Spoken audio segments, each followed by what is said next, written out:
ہم بھیجتے ہیں اپنے بزرگوں کو، یعنی کہ ہم اپنے والدین کو بھیجتے ہیں اور اپنے بزرگوں کو وہاں بھیجتے ہیں کہ ہاں آپ کو جو ہے ہم انشاءاللہ عمرہ کرائیں گے۔ لیکن عمرہ تو کروانے کے لیے ہم ریڈی ہو جاتے ہیں اور ہم پیسے بھی اتنے جوڑ لیتے ہیں کہ انشاءاللہ ہم اپنے والدین کو عمرہ یا حج کروا دیں۔ لیکن یہاں پر سب سے بڑی مسٹیک، سب سے بڑی جو پرابلم فیس کرنی پڑتی ہے وہ یہ ہے کہ آپ ٹرسٹڈ، یعنی کہ یقین جس پہ ہم کر سکتے ہیں کہ وہ ایجنٹ کون ہے، وہ ایسی ٹریول ایجنسی کون ہے جس کے تھرو ہم اپنے بزرگوں کو یعنی کہ اپنے والدین کو عمرے سے بڑا اسکیم ہوتا ہے کہ آپ جو ہے اپنے بزرگوں کو بھیجتے ہیں اور آپ کو ڈیٹیل بتائی جاتی ہے کہ آپ کو جو بھی ہوٹلز ملیں گے وہ آپ کو مکہ اور مدینہ میں پاس میں دیے جائیں گے، لیکن وہاں پر ہوتا کچھ اور ہے کہ آپ کو ہوٹلز 800 سے 900 یعنی کہ 1 کلومیٹر کے دائرے میں آپ کو ہوٹل دیے جاتے ہیں۔ اگر اس پہ شٹل سروسز نہیں ہوتی ہیں تو آپ کو کافی پرابلم فیس کرنی پڑتی ہے۔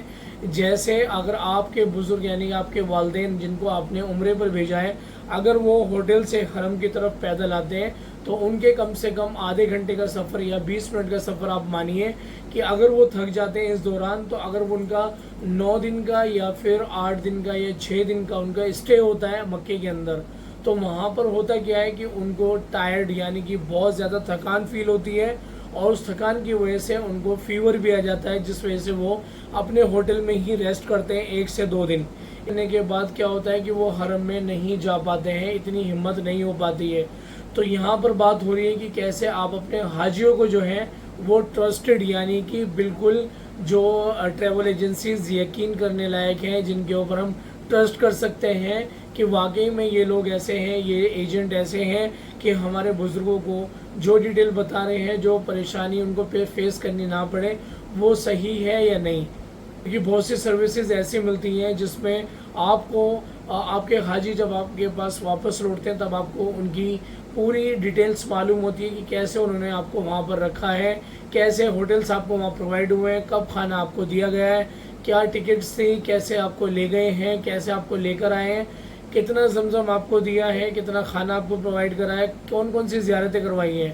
یہ ساری چیزیں فیس کرنی پڑتی ہیں، یہ ساری چیزیں آپ کو بتائی جائیں گی جب آپ کے حاجی آپ کے پاس واپس لوٹ چکے ہوں گے، تب آپ کو یہ ڈیٹیلز معلوم ہوگی کون سی ٹریول ایجنسی سب سے ٹرسٹڈ ہے جس پر آپ یقین کر سکتے ہیں۔ اس ویڈیو میں بات ہو رہی ہے، اس ویڈیو کو اس وجہ سے بنایا جا رہا ہے تاکہ آپ جو ہے بالکل اویئر ہو سکیں، آپ بالکل جو ہے ان چیزوں سے مہیا کر لیں کہ آپ کو جو ہے یہ ساری چیزیں فیس کرنی نہ پڑے۔ اگر ابھی بھی آپ عمرے کا پلان کر رہے ہیں یا پھر اپنے والدین کو بھیجنا چاہتے ہیں اور اس میں لگتا ہے کہ آپ کو کوئی بھی ایسی پرابلم فیس کرنی نہ پڑے آپ کے والدین کو، تو آپ کے لیے جو ہے میں اس ویڈیو میں ڈیٹیلز بتا دوں گا کہ آپ کو جو عمرہ کرنا ہے، عمرے کی ڈیٹیلز میں آپ کو دے رہا ہوں کہ آپ کو عمرہ کرنا ہے 4 اکتوبر سے لے کے 19 اکتوبر کا ہمارا ٹور ہے، یعنی کہ میں خود اپنا ٹور لے کے جا رہا ہوں۔ میں اپنا جو ٹور ہے وہ لے کے جا رہا ہوں 4 اکتوبر سے لے کے 19 اکتوبر تک کا، اور اس میں انشاءاللہ ہر وہ چیز آپ کو پرووائڈ ہوگی جو بھی آپ کو وہاں پر پریشانی نہ ہو، اور ایون دلی سے جدہ تک اور جدہ سے مکے میں، مکے سے مدینے میں، مدینے سے پھر واپس وہی روانگی، کوئی بھی انشاءاللہ پریشانی نہیں ہوگی کیونکہ میں آپ کے ساتھ موجود رہوں گا۔ میں آپ کے بزرگوں کے ساتھ، آپ کے والدین کے ساتھ موجود رہوں گا۔ اگر آپ میرے ساتھ عمرے پر جاتے ہیں، جو عمرہ میرا سٹارٹ ہوگا 4 اکتوبر سے لے کے 19 اکتوبر تک کا۔ السلام علیکم، اس ویڈیو میں بات کرنے والا ہوں کہ حاجیوں کے ساتھ کیسے اسکیم ہوتا ہے۔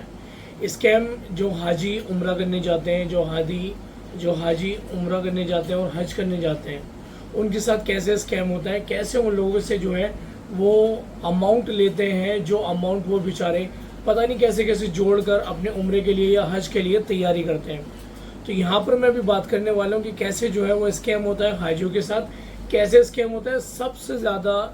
زیادہ عمرے والوں کے ساتھ۔ جو لوگ عمرے کی پریپریشن کرتے ہیں، کافی ٹائم بعد اللہ تعالیٰ کا بلاوا ان کے پاس آتا ہے اور نبی کریم صلی اللہ علیہ وسلم کی روزہ مبارک پہ حاضری دینے کا جو وقت ان کے ساتھ آتا ہے کہ وہ عمرہ کرنے جاتے ہیں، اور وہ بڑی مشقت سے وہ پیسے، وہ اماؤنٹ اپنے پاس جوڑتے ہیں، لیکن کسی وجہ سے، کسی ایک چوک کی وجہ سے جو ہے ان کا وہ جو سارا اماؤنٹ ہے، وہ ساری محنت ہے، وہ پانی میں پھر جاتی ہے۔ کیسے ان لوگوں کے ساتھ اسکیم ہوتا ہے، کیسے ان لوگ جو ہے اسکیم میں پھنس جاتے ہیں کہ ان کو عمرہ کرایا جائے گا، وہ بھی بیسٹ سروسز کے ساتھ اور بیسٹ جو ان کی جو زیارتیں ہیں ان کے ساتھ۔ تو کیسے حاجی جو ہیں وہ پھنس جاتے ہیں عمرے کے جھانسے میں آنے کے لیے، کیسے حاجی پھنس جاتے ہیں عمرے کی اور حج کے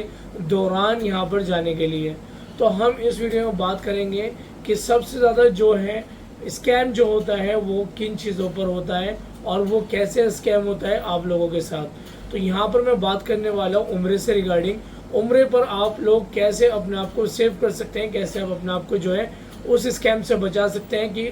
جو حاجی عمرے والے ان سے اسکیم کیا جاتا ہے۔ آپ جانتے ہیں کہ انڈیا کے اندر، پاکستان کے اندر یا پھر بنگلہ دیش ہو، وہاں پر یہاں اس عمرے پہ جو ٹرپ لگتا ہے تو سب سے زیادہ جو لوگ ہیں وہ کون جاتے ہیں؟ سب سے زیادہ لوگ جاتے ہیں آپ کو جو ینگسٹر ہیں، جو ینگ ہیں وہ بہت کم ملیں گے، لیکن سب سے زیادہ آپ کو اس میں ملے گا کہ عمرے میں جو گروپ لگتا ہے وہ گروپ میں سب سے زیادہ جو حاجی جاتے ہیں وہ زیادہ ایج والے جاتے ہیں، یعنی کہ اولڈ ایج والے سب سے زیادہ جاتے ہیں، جن کی ایج لگ بھگ 50 سے اوپر ہوتی ہے، وہ لوگ سب سے زیادہ عمرہ کرنے جاتے ہیں۔ اور سب سے زیادہ جو ہے ان لوگوں کو یہ بتایا جاتا ہے کہ آپ بزرگ ہیں اور آپ کو جو ہے ہم پاس میں ہوٹل دیں گے، ہم پاس میں آپ کو وہ ساری فیسلٹیز دیں گے جو مکہ میں اور مدینے میں آپ کو دی جائے گی۔ تو سب سے زیادہ جو تعداد ہوتی ہے وہ عمرے پہ جانے والے لوگوں کی، وہ تعداد ہے اولڈ ایج والوں کی، یعنی کہ 50 سال سے جو اوپر کے لوگ حاجی ہیں ان کے ساتھ۔ لیکن یہاں پر بات آتی ہے کہ اگر ہم کوئی بھی عمرہ کرنے جاتے ہیں تو عمرے میں خرچہ آتا ہے انڈیویژل 50,000 روپے میں، 50,000 میں انڈیویژل عمرے کا خرچہ آ جاتا ہے۔ لیکن یہاں پر ہم بات کر رہے ہیں کہ جو بزرگ ہیں، جن کو آج کی ڈیٹ میں عمرہ کرایا جاتا ہے، جن کے گھر والے وہ بھیجتے ہیں عمرے کے لیے، جن کے جو ریلیٹیوز ہیں ان کو عمرے کے لیے بھیجتے ہیں، لیکن یہاں پر ایک چوک ہو جاتی ہے کہ ہم ایجنٹ کے تھرو، یعنی کہ گروپ کے ساتھ اپنے جو حاجی ہیں، اپنے جو مقامی ہیں، اپنے جو ریلیٹیوز ہیں، اپنے جو رشتہ دار ہیں، اپنے جو والدین ہیں، ان کو ہم جو ہے وہ گروپ کے ساتھ بھیجیں گے، ایجنٹ کے تھرو بھیجیں گے تاکہ ان کو کوئی بھی پریشانی نہ ہو۔ لیکن میں یہاں پر آپ کو بتا دیتا ہوں کہ ان کو سب سے زیادہ پریشانی یہاں ہوتی ہے کہ وہاں پر ان کو نہ تو کوئی گائیڈ کرتا ہے، نہ کوئی ان کو ایسی چیزیں بتائی جاتی ہیں جہاں پر وہ زیادہ سے زیادہ اپنی عبادت کر سکیں۔ اور دوسری چیز، وہاں پر وہ اکیلے ہی جاتے ہیں جب وہ عمرے کے لیے یا پھر مدینہ میں ریاض الجنہ کے اندر جا رہے ہوں، یا پھر وہ حاضری دینے جا رہے ہوں بار بار رسول اللہ صلی اللہ علیہ وسلم کے روزے پر۔ سب سے پہلے ہم بات کریں گے کہ جو ہمارے بزرگ ہیں جن کو ہم عمرے کے لیے بھیجتے ہیں ایجنٹ کے تھرو، سب سے زیادہ ان کو پریشانی کہاں ہوتی ہے؟ سب سے زیادہ ہمارے بزرگوں کو، ہمارے حاجیوں کو پریشانی ہوتی ہے وہاں کی سروسز میں۔ سروسز مطلب کہ آپ کو بتایا جاتا ہے کہ آپ کے ہم والدین کو، آپ کے ریلیٹیوز کو، آپ کے رشتہ داروں کو سب سے پاس میں ہوٹل دیں گے جہاں پر وہ ایزیلی اپنے ہوٹل سے حرم کی طرف آ جائیں اور حرم سے اپنے ہوٹل کی طرف۔ سب سے زیادہ ان کو پریشانی فیس کرنی پڑتی ہے کہ وہ ایک تو ان کا کھانا جو ہے وہ ان کے پراپر، ان کو جو ڈائٹ چاہیے ہوتی ہے، جو ان کا کھانا ہے وہ ان کو نہیں مل پاتا ہے۔ سیکنڈ، وہ سروس، وہ ساری گائیڈنس وہ ان کو نہیں مل پاتی ہے جو ان کو مکے میں اور مدینے میں ضرورت پڑتی ہے۔ تھرڈ، ہم بات کرتے ہیں کہ جب وہ سفر میں ہوتے ہیں تو ان کو نہ تو کوئی بتانے والا ہوتا ہے اور نہ ہی ان کے ساتھ کوئی ایسا گائیڈ ہوتا ہے کہ ان کو وہ ساری چیزیں مہیا کرا سکے جو ان کو وقت پر ضرورت پڑ رہی ہو۔ یعنی کہ آپ کو بتایا جا رہا تھا کہ آپ کو وہاں پر ہر چیز کی فیسلٹیز ملے گی، آپ کو بس کی ملے گی، آپ کو کھانے پینے کی ملے گی، آپ کو نیئر بائی جو پاس میں حرم کے ہوٹل ہیں اس میں ملے گی، یا پھر آپ کی جو بھی پریشانی ہے اس کے ریگارڈنگ